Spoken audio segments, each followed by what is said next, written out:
Hey everyone, welcome to Myth Talk. Today's Myth Talk is on Gryla and the Yule Lads. So we're going to get right into it with Gryla is a mythological giantess living in the monsters of Iceland. Most of the stories told about Gryla were to frighten bad children, and her name is mentioned in Snorri Sturluson's 13th century Edda. Gryla was not directly linked to Christmas until the 17th century, but at that time she had become the mother of the Yule Lads. Terry Cannell hypothesizes that the medieval customs of dressing as Gryla may be related to other visiting traditions, such as Yule Buck or the Yule Goat, and that her name may mean threaten or threatening. She has the ability to detect children who are misbehaving year-round during Christmas time. She comes to the mountains and searches nearby towns for her meal. She leaves her cave and hunts for children. She devours children as her favorite snack. Her favorite dish is a stew of naughty children, for which she has an insatiable appetite. According to legend, there has no for a short of food for Gryla.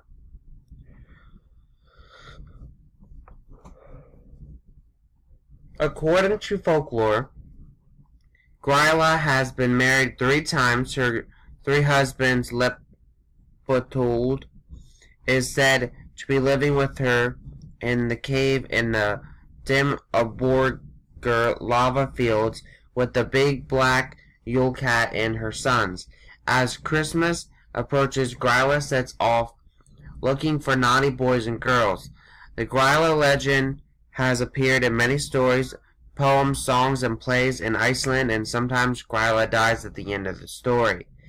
Gryla was featured in the article by The Onion, a satirical news site, citing her as the cause of the 2010 eruptions of Jeff Jalakal and 2012 the stuffed monsters like a satirical blog inspired by horror films posted an article entitled Monsters Like Holiday Stew, in which they references Gryla's appetite for small children.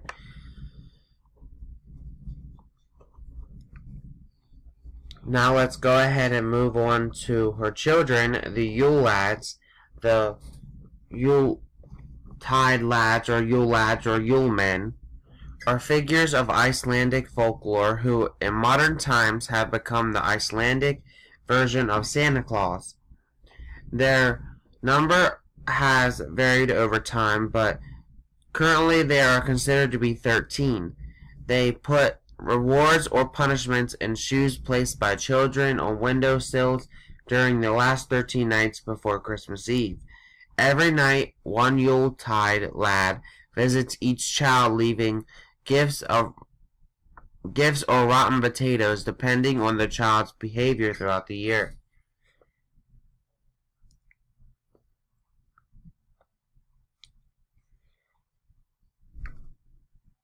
The Yule Lads originate from Icelandic folklore. Early on, the number of depictions varied greatly depending on location, with each identical lad ranging from a mere prankster to a homicidal monster who eats children.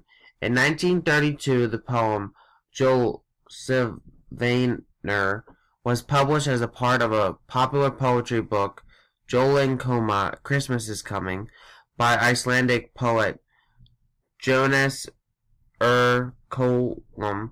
The poem reintroduced Icelandic society to Icelandic Yuletide folklore and established that what is now considered the canonic 13 Yuletide Lads, their personalities, and the connection to others folkloric characters.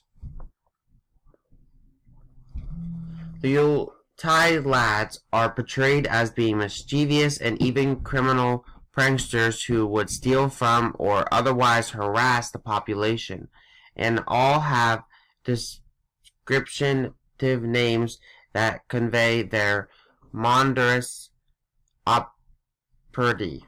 In modern times, the Icelandic Lads have been described as also taking on a more benevolent role compared to Santa Claus and other related figures. They are generally depicted as wearing late medieval style Icelandic clothing, but are sometimes shown wearing the costume traditionally worn by Santa Claus, especially at children's events. The Yuletide Lads are said to be the sons of the mountain-dwelling trolls Gryla and her husband Lepoli. Gryla is big and scary, with an appetite of flesh for mischievous children, who she sometimes depicted to put in a large pot and make into stew. Gryla is said to trek from the mountains to scare Icelandic children who are misbehaving before Christmas. Her husband is smaller and weaker and mostly stays at the home in his cave, lazy and mindless. They are depicted with the Yule cat, a beast according to folklore eats children who do not receive new clothes for Christmas. Now here's a list of all the Icelandic lads. There is Stekkajarstor, which in English means the sheep coat clod, which is known for harassing sheep but is inspired by his stiff peg legs. The Gilagar, which is a gully gawk, which hides in gillies, waiting for an opportunity to sneak into the cowish and steal milk. Stufur, which is a stubby, which is abnormally short, stealing pans to eat the crust left on them.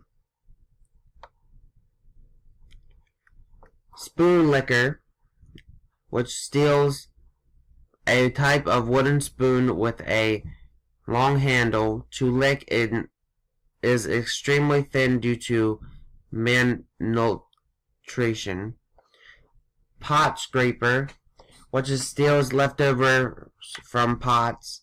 Bowl licker, which hides under beds waiting for someone to put down their type of bowl with a lid used instead of dishes, which he then steals. Door slammer, likes to slam doors, especially during the night. The sky gobbler, which is the Yule lad with an affectionate for Skyer. Sausage swiper, would hide in the rafters and snatch sausages that were being smoked. Window peeper, which is a snoop who would like to look through the windows and seek of things to steal.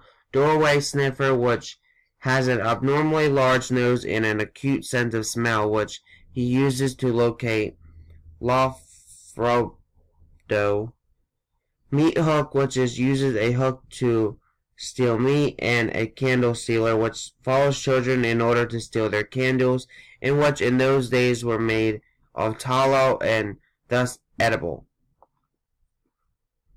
So with that said, I'm going to end out this myth talk. Next week's myth talk will be on elves, which will continue our Christmas myth talks. Have a great day. Peace. Thank you guys for watching.